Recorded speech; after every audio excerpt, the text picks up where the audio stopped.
Hey guys, today's video is a very personal conversation with a friend of mine, Dovydas. I don't normally do videos like this that are not directly music related. This is, I guess, tangentially music related. Dovydas is a friend of mine, and he was going through some very difficult times. He was in an abusive relationship, a relationship that dragged on for about a decade of his life. This video is not supposed to be an indictment of who he was in the relationship with. This isn't supposed to be dragging her. This is him talking about his experiences in that because he doesn't feel comfortable doing it on his own channel. Dovydas is my boy, so I'm doing this favor for him, and I mean, hell, it's good content. Dovydas has finally escaped that relationship, and he wants to talk about his experiences. So here we go.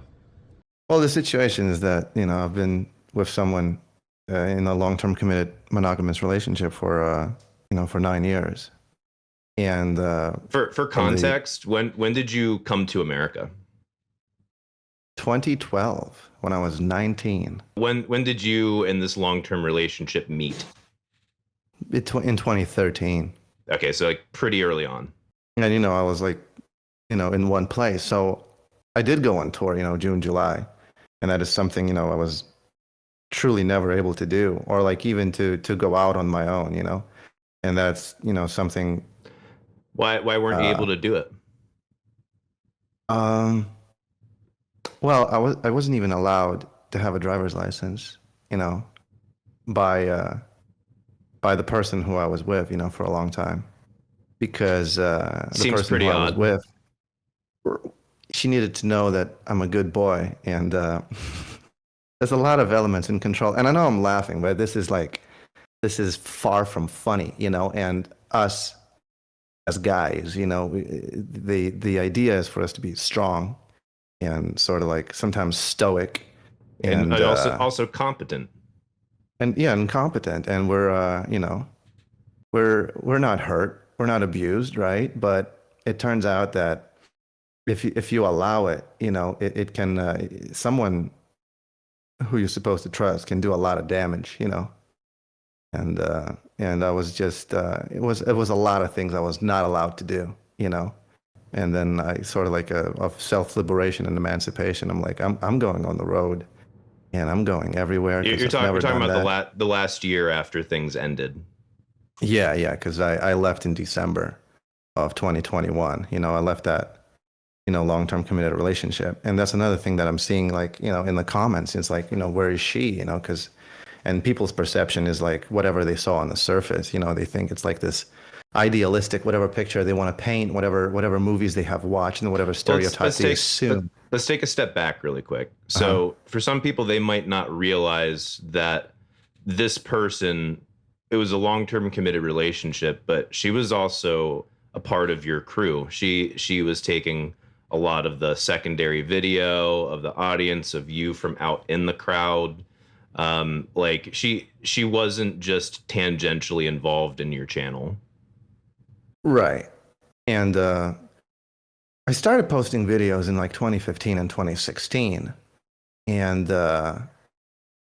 she was doing her own thing, unrelated to music and unrelated to video making. And then in 2018, she started to film. Like his channel blew up in like late summer of 2017, and then as probably couples should, I just said, why don't you just quit your job and we'll just like do everything together, which and which can which can be really cool, for the record. yes, and of course, and it did not quite actually turn out that way.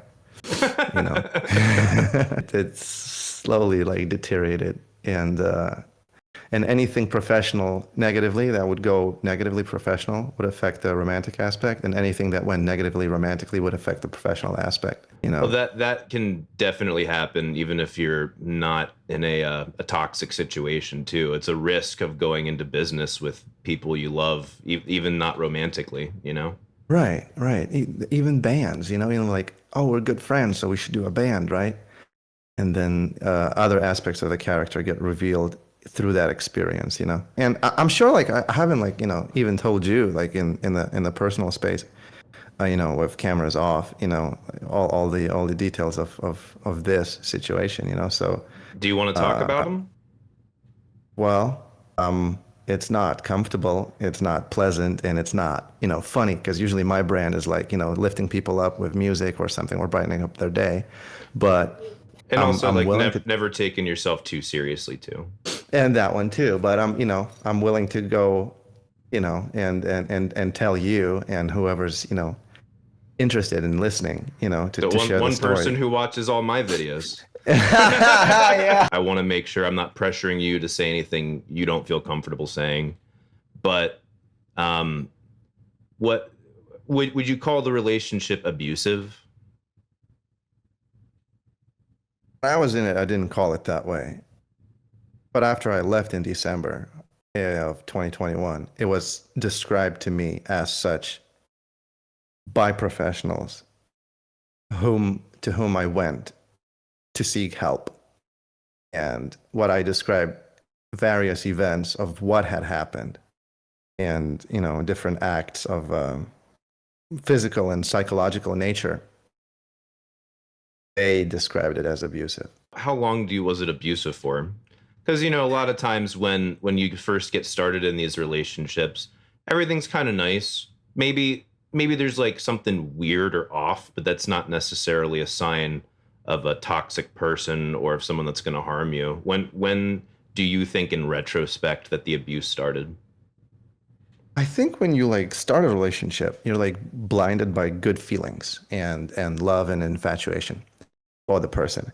That being coupled with my lack of experience, because I was 20 and she was 32 when we met, and It's a pretty big gap, and especially when you're looking at someone being 20, the wisdom is not there, and the life experience isn't there to necessarily be the best judge of what's healthy and not healthy for a relationship. I think you're correct, because in retrospect, I can be looking back and yeah, I did not know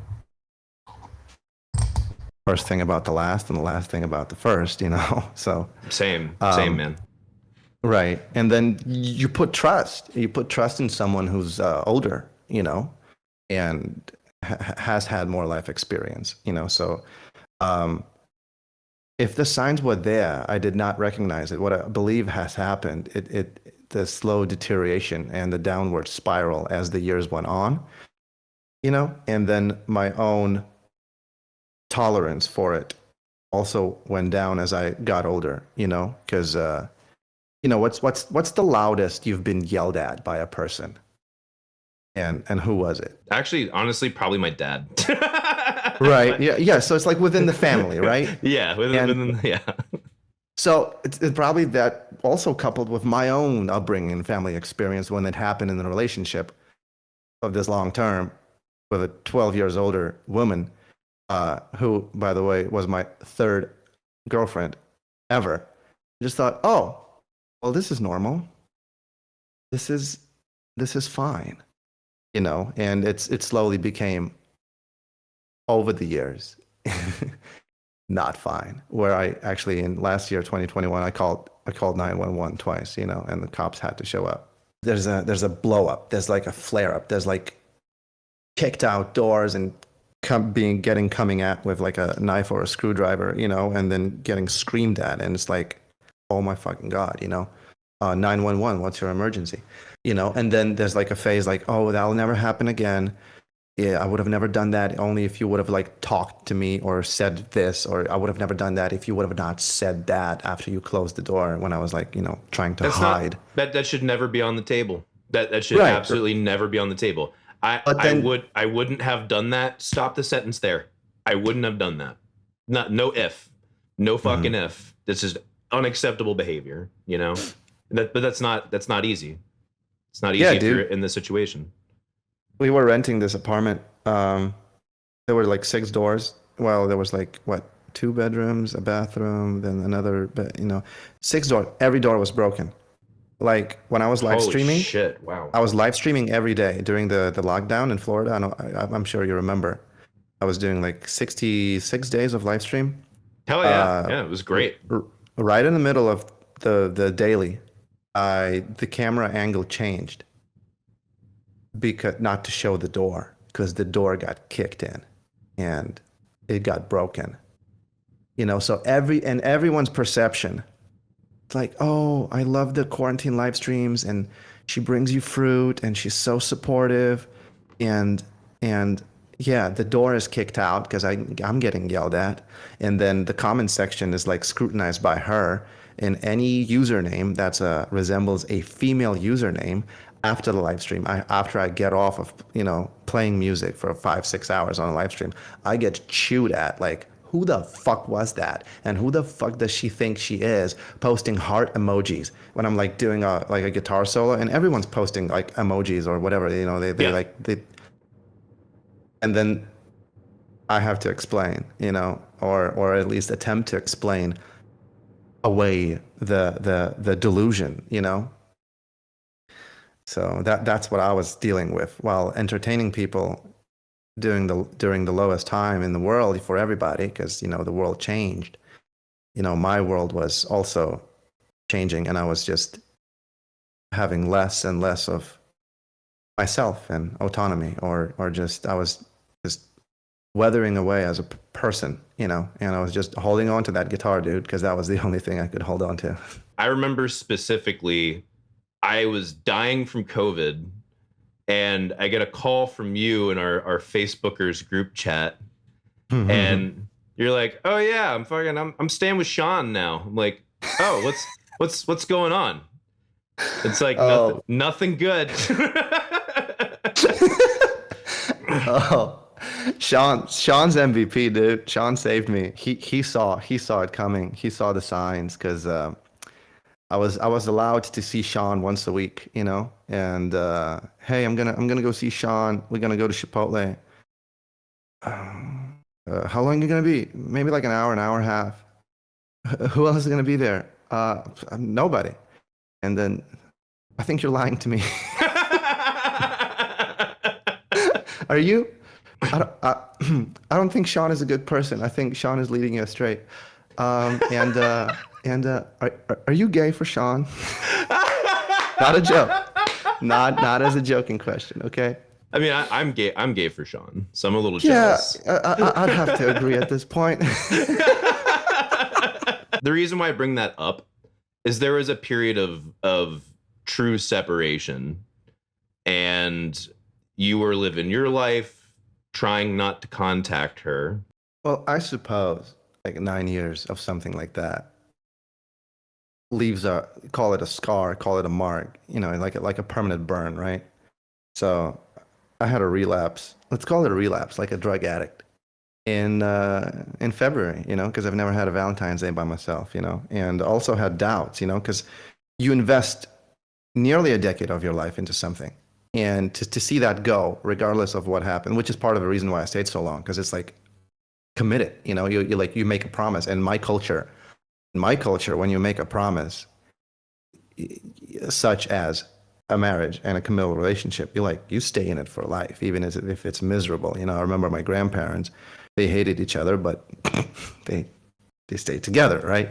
Because that's what you do, be a man, and so it leaves a mark, and then I had like doubts, because for the first time ever, I was actually like living on my own, Yeah.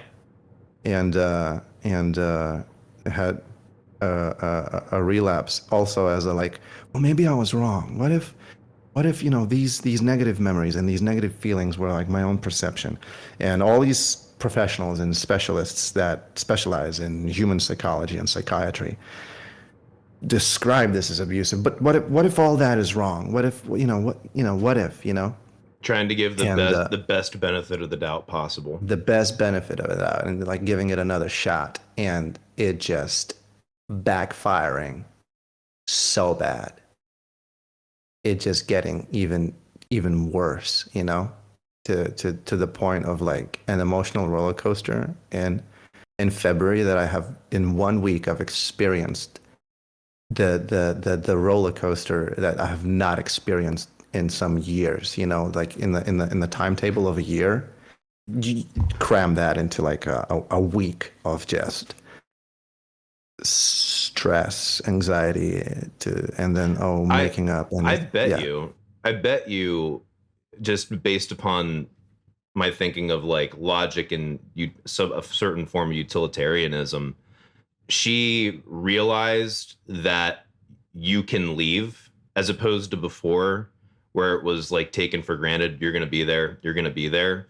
Once she realized you can leave, the control freak nature clamped down like 3 times as hard to make sure. Oh, oh yeah. The words that were spoken and said and the promises made of unrealistic nature, and the means of reestablishing control in the form of granting me freedom. And then, like, wait a minute, this is not yours to give me. This was always mine to have. And this is like no longer your, based on the grounds of you giving me permission to do this. Because I left in December, crashed at Sean's couch, let's call it. And, Sean saved me. It was like literally I escaped December 23rd because it was that bad. I love that you describe it as I escaped. It's great. That's how I felt. I even put in the song, one of my recent songs, it took me years to escape. Because when you're in it, you don't know it. Only when you're outside of it, and only after gaining retrospect, you are able to reflect. Also by talking to other people who have no emotional attachment to the situation and are able to describe it and reflect it to you. The professionals that have dealt with similar situations for the past 20, 30 years in their field, and they're like experts, literally experts in the field.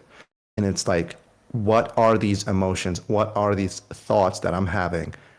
And they're like, we've seen this. This is what this is, and this is what you're going through, and this is what majority of women go to when they escape, and statistically minority of men, but perhaps men just are less likely to speak out or seek help. I'm sure there's a statistic somewhere that shows that actually men are less likely to seek help in a domestically abusive situations, and men are less likely to speak about it to either friends or professionals, and men are less likely to even admit experiencing abuse, because that would diminish their perceived value in the construct of society as a man. Yeah, perhaps, and not just because you may be being taken advantage of, but because it's perceived as though you can't handle the burden, or you're whining. You're not shouldering the toughness, Right. Because when you look at it, there's a 5'11", 200 pounds, and then there's 5'5", 120 pounds. So on the surface, it may appear one way, but it on the inside is like completely different, and especially using, there were, many techniques of control, let's call it, that were employed. One of them being is the fear, instilling a fear with the immigration officials, because I wasn't always in the clear with immigration, Now it's on the correct track and everything is fine. But that came about. I'm happy for you. Oh, thank you. Well, that came about only after leaving, because at the same time, a significant other, it was beneficial for the significant other for me to hang in the limbo, for me not to have legitimate credentials. Do you think that she was using that as leverage, not keeping you good immigration wise in the government's eyes? It does definitely feel that way. And when I did talk to several professionals, it also is consistent with similar stories of other abuse cases with other people, that have experienced that, especially immigrants coming from a different country, and then a spouse withholding and controlling access to basic rights such as an ID, driver's license. That's insane. No, that is insane. So the car that you saw, that's my first car ever. I'm gonna put a picture of it on screen because it's pretty obnoxious. And I've been driving since March 2022. I got my driver's license in March of 2022. That's crazy to imagine, especially in America, especially. Yeah, and at 20, at 29 years old, American driver's license. If you try to reason with some person like that, and if you bring a person like that and try to have a conversation, why that is, of course, there's like 10 storylines explaining the circumstances and the situations that prevented, but it's never their responsibility, and it felt that way, and I believed it. I honestly believed it. But if you just look at the sheer timeline, how is it that in 10 years it was like it was literally beneficial, and then to go out and entertain people and pursue your career and be a happy person on stage and sing funny songs and crack jokes. And that was the only place, not necessarily a physical place, but sort of like creative place where I could truly be free. And when that started becoming infringed upon, I even started losing it more. Essentially like the sheets of creative writing started getting scrutinized. Like, who the fuck is this about? Who's the bitch? And it's creative writing. It's just rhyming. You're saying she would get defensive and upset looking at certain songs you would write. Right. Like she would need to be convinced that it's definitely about her. Or if that was not possible, like, then who the fuck is this about? I mean, just for anyone who may be that naive, there's certain times you just write songs that aren't about anyone. Exactly. It happens very frequently. Yeah, and you get it, it. You don't even need to be explained that, so, and then, so that's like the most sacred place, right, of creative thought and fantasy, of just expressing yourself through music, and that essentially being scrutinized, I guess for anyone too who may be questioning, you were faithful to her through this entire time. Yes. Yeah, like no doubt. And not only that, with the amount of, for lack of a better term, surveillance she put on you, I don't think it would have been possible anyway. It was not within the even a thought, and it was not even within with the possibility of consideration at all. It's like, and even after, because bad stuff has been happening since before we've married. And then we've had numerous conversations, especially, lockdown and COVID made everybody come together because everybody's home. And in 2020, we got married, and then before the marriage, it's like, look, like, these are my concerns, but I love you. And, and she's like, I love you too, and we want to be together, and let's work on that. And that was about like after the wedding, like a few weeks. That was good. But I remember even the wedding photographer get the photos. I got shit for the wedding photos for looking good in the wedding pictures, because she thought that the wedding photographer wanted to fuck me. So the wedding photographer. To be fair, the wedding photographer probably did, but I mean, I want to fuck you right now, and this is just remote. You're funny. That's good. That's good. Thanks for cracking me up, man. Like, yeah, dude. Like, so I haven't seen my family in 10 years. So the first time I stood in the same room with my mom and my sisters and saw, well, my mom and dad are divorced, so I didn't stand in the same. When was this?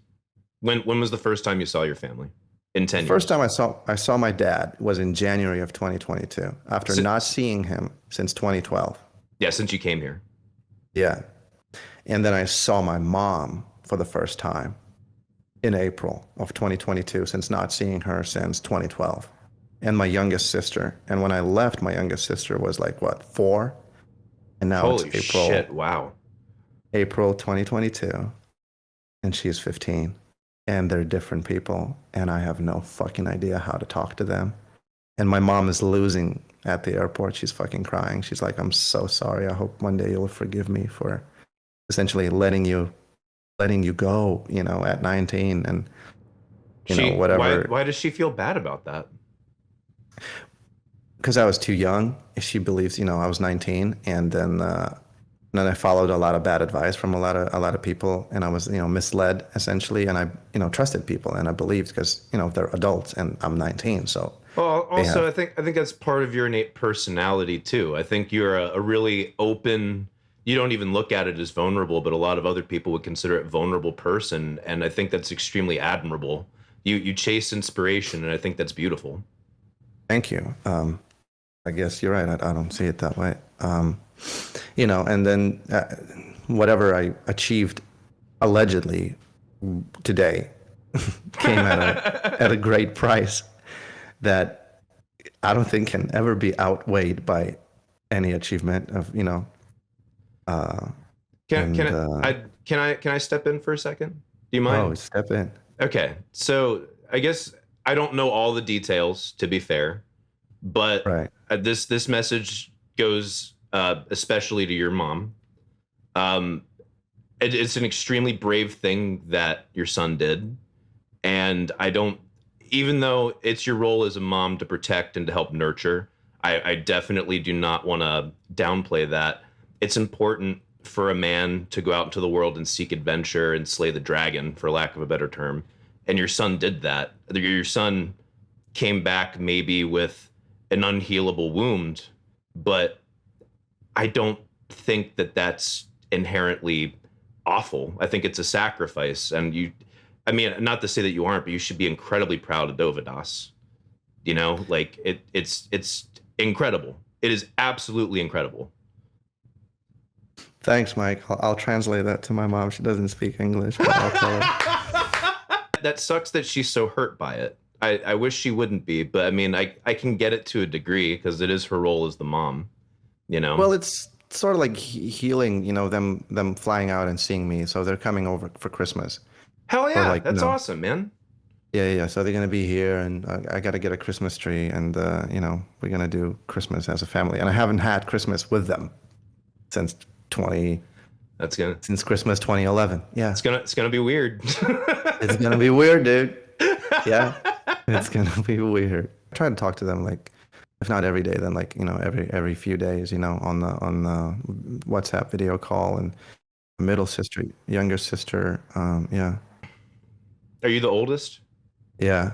Oh, it's even harder on the mom. Damn, that's real Yeah, tough. because I'm the firstborn, so all the responsibility falls on me. I'm sure you're, partially aware with Lithuanian culture and, sort of like the culture of the old world, how the farm is inherited by the firstborn, so Oh yeah, it's yeah, a so it's a big fucking deal. How much do you want to talk about after, um, post capture, post escape? well, what I can tell you and is that I've met someone, and uh, part of the reason why I feel it is important for me, to come and talk about this, because people's misperceptions of time and the perfect cookie cutter image of what I had with the person I was with for the 9 years, and them thinking that the person I'm with right now is destroying the Homewrecker. marriage. I think she's a Homewrecker. homewrecker. Yeah, and it's like, dude, no. And it's like, I don't want the person I'm with, getting comments or receiving DMs or anything like that, of such nature, and I don't want people to accuse anyone of any moral crime that they don't even know that hasn't even been committed. So I'm First and foremost, it's not their business. It's not their right, fucking business. but right, and but there's only so many comments you can like reply to, and then you can, yeah. So Especially when you have as large of a following as you do. you can't keep up with that. Right. And you're right. And it becomes a sort of like a liability of the peace of mind, you know, and then It that could, I mean, infringes. frankly, it could also be a liability of the brand to like just thinking that too, you know? Actually, I did see some comments. They're like, oh, directed at me, like you were a role model. Like, oh, I'm so disappointed in you because they think that I stepped out of happy, perfect marriage. They think you And compromised your integrity. right. And now I'm like, and this, whoever this is, they're like less of a person because they're contributing to my moral demise.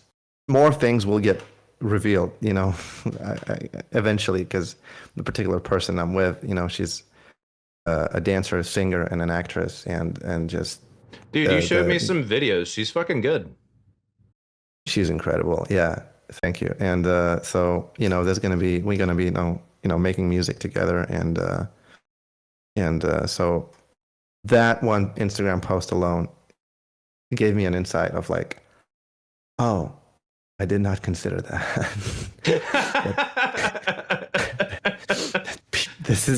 This is what people think. Oh, because I was protecting. There's a moral code I try to abide to, and I was protecting the integrity of the previous relationship I was in. You know, the party. You're trying not to shit talk her. Yeah, and not even mention the fact that it's not in existence as of December 2021. And I was just gonna let it fizzle out because there's still a lot of videos, you know, from that era of me, you know, being 200 pounds with facial hair, depressed and not happy, and you know, haven't had with the thoughts of self-destruction as well, and you know, so it's like, no, I'm not gonna like make a video. Hey everybody, hey, hi one person who watches all of my videos. I'm divorced. Like what? You know, because then there's like a million other questions, you know, to address with that. You know, Yeah. it's like, oh, so it's like, no, I'm just gonna leave it and maybe it'll like just fizzle out. And what I'm seeing is it's not fizzling out. And then somebody will comment and that will reinforce a narrative. It's like, oh, we're so disappointed in him. Oh my God. It's like he moves to California and you see, LA morally corrupts people. He's now morally corrupt. I knew it. Just sell yourself to the devil. To be fair, I have a lot of shit to talk on LA, but that's hilariously inaccurate, that perception. I know, right? So it's like, how do you get to people? So I figured, just like, you know, there would not be enough songs or albums to write based on true story to convey the message, and not everybody would receive it. So, you know, just like when you are in love, you want to tell the world. When you believe that injustice is being spoken about you, you go on Become the Night YouTube channel, and the hottest music drama channel and commentary. At this point, I'm becoming the drama alert. If I was drama alert, I'd be pressuring you to get every single detail out of it. I'd have that shitty fucking gnome goatee eating popcorn. Then the next episode, I'd get her on, and she would give her entire and then I'd like try and stoke her to act as fucking insane as possible. Like that's drama alert. Yeah, I don't think that'd be hard, but I think what would happen if you were to have her on, I think like so Sean and I refer to the situation as T-1000 because it's like Terminator. Because boy, do I have stories about that of just like public embarrassment. Just imagine how the T-1000 acts in all those movies. Just do that. Right. So you'd get a knock on the door. Actually, you're risking right now when you post this.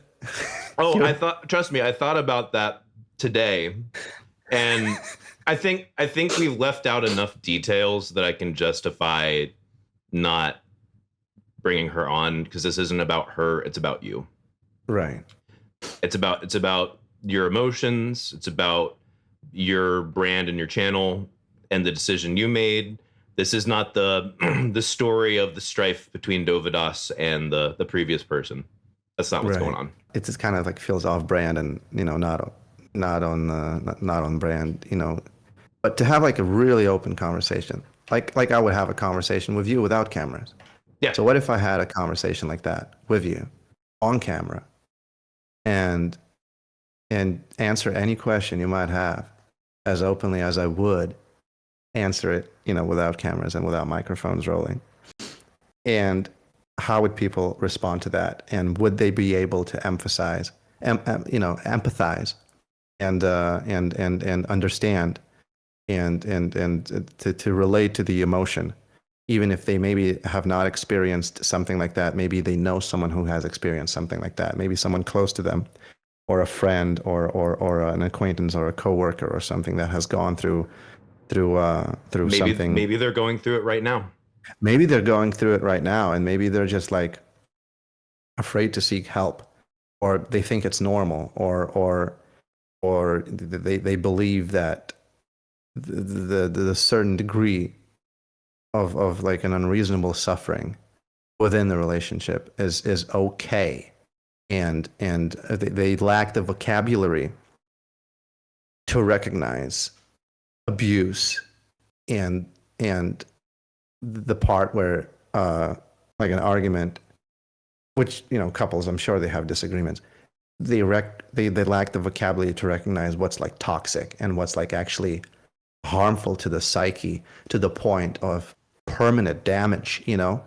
And so the longer you're in it, I would even say, or maybe recognizing some of those things, but feeling like there's cultural or religious convictions that make it irrelevant in their mind.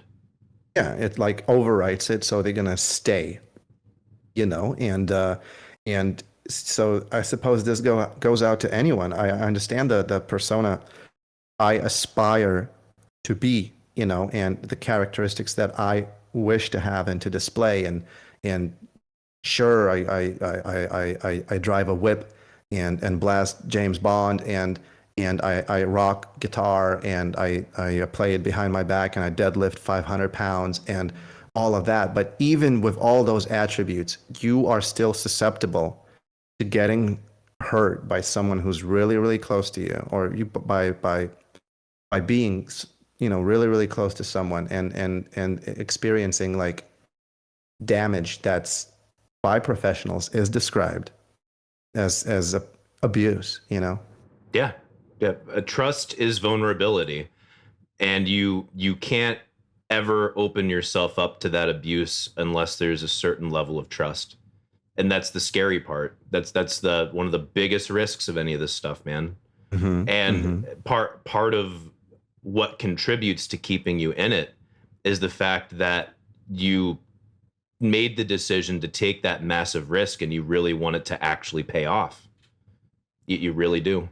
I'm really happy where I am right now, and I'm really happy with the person I've met, you know, and we are, you know, making future plans, and I'm just, let's just say, like, I'm the happiest right now that I've been in a very, very long time. Even before you met this person, I can also confirm that's the case. Like 1,000%. You visited Nashville a few times this year, and you are in an amazing. Your good vibes and good nature rubbed off on me. You helped me just by being here and being fucking positive, but not being like a uselessly positive person, like a positive person who wants to like do shit, like good shit, you know, fucking like that. That's been helpful a lot. Awesome. Thanks, Mike. Dovey, thank you so much for coming on and sharing. I know it's not easy, and I hope this is helpful to people out there.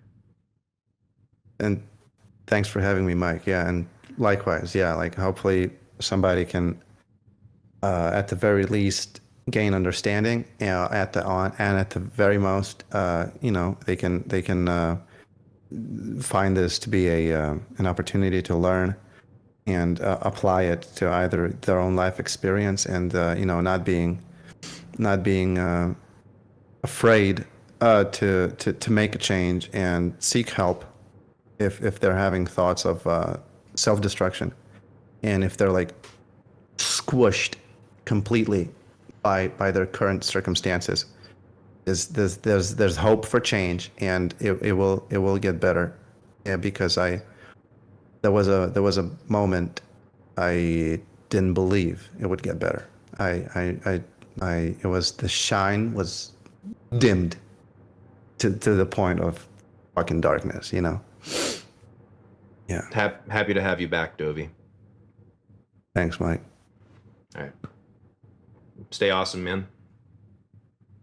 Peace.